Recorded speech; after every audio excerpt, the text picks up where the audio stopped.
Bienvenidas y bienvenidos a Escrito con Sangre.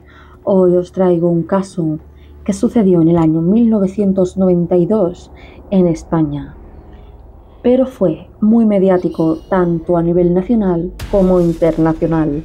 ¿Queréis escucharlo? Quedaos por aquí, pero antes de nada, no olvidéis darle like y suscribiros porque esto me ayuda a seguir creciendo. Ahora sí, poneos cómodos y apagad las luces, que comenzamos.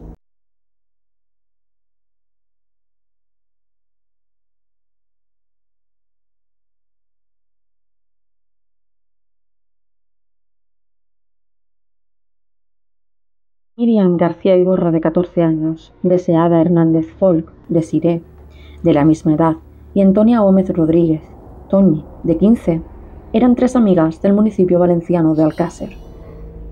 Eran las 8 de la tarde del viernes 13 de noviembre de 1992, cuando salían de casa de otra de sus amigas llamada Esther, a la que habían ido a visitar y a preguntar si quería unirse a ellas en el plan que tenían esa tarde-noche.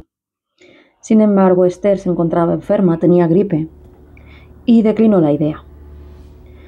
Sin saberlo, estar enferma les salvaría la vida.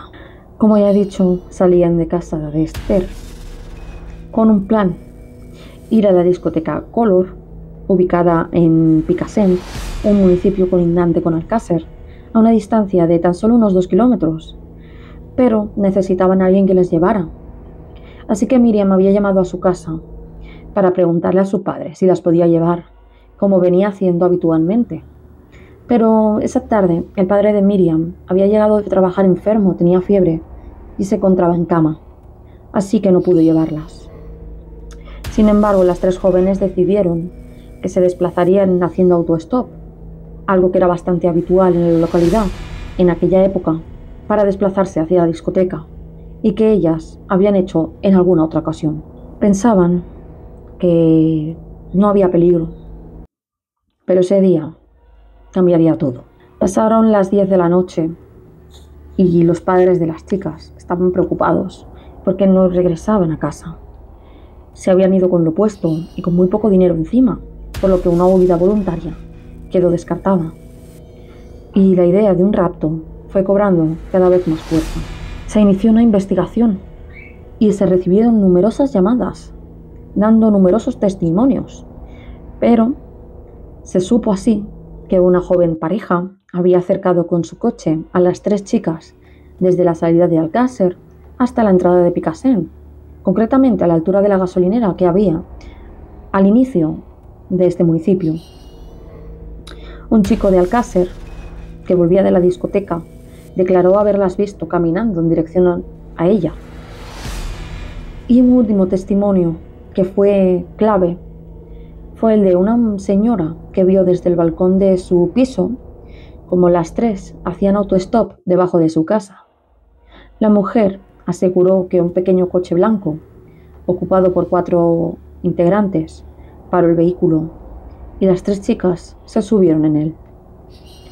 Se desplegaron numerosos dispositivos para la búsqueda, incluso se puso al corriente a los servicios de Interpol, y el padre de una de las víctimas se desplazó hasta Londres para intentar averiguar qué estaba ocurriendo y si las chicas podrían haber sido llevadas fuera de las fronteras de nuestro país. A las 10 de la mañana del miércoles 27 de enero de 1993, el caso daría un giro, porque un apicultor de 69 años subía al monte junto a su consuegro a revisar unas colmenas que eran de su propiedad.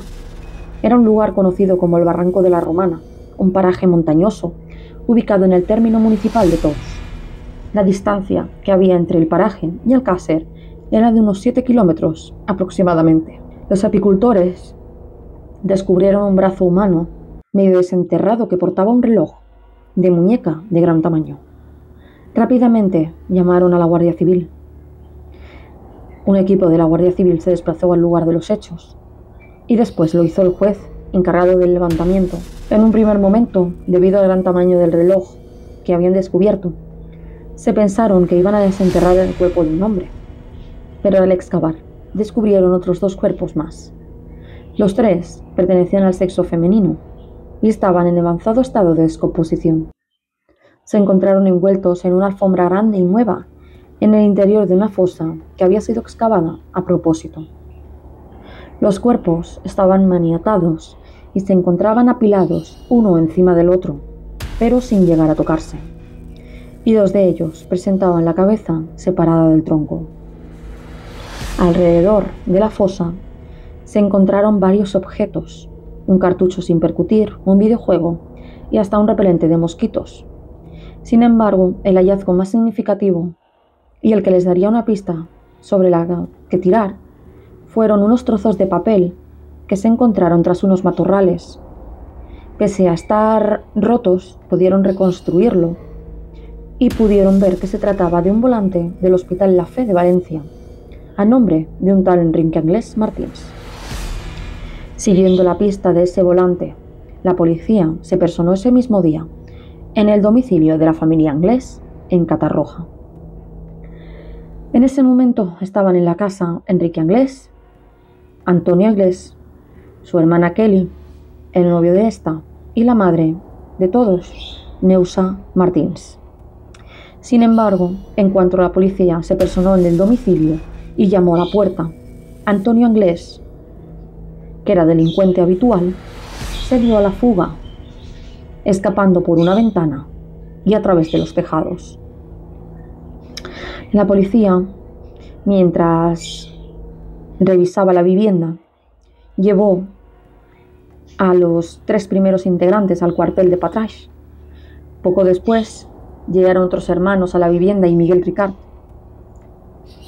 Un agente de la Guardia Civil reconoció a Miguel Ricard como colaborador habitual de Antonio Anglés, que se había dado a la fuga, y lo llevaron también a comisaría.